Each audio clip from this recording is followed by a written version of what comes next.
Maswerteng gabi po mga ka-STL. Narito na po ang resulta ng STL Pangasinan para sa araw na to, 3rd draw, March 6, 2026. Araw ng Biyernes. Naway ang mga natayaan nyo pong mga numero kanina ay manalo nawa ngayong gabing ito, 8:45 PM. Kaya kunin nyo na po ang inyong mga ticket. Narito na po ang resulta.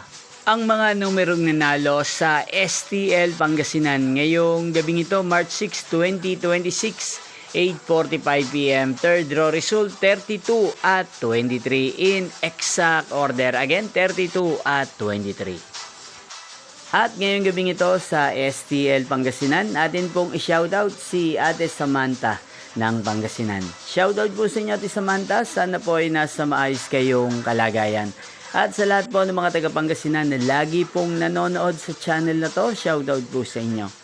Inyo pong napanood ang resulta ng STL Pangasinan. Maraming salamat po sa patuloy niyo pong panonood sa aking channel. Magkita-kita pong muli tayo bukas ng alas 12 ng tanghali. Thank you for watching.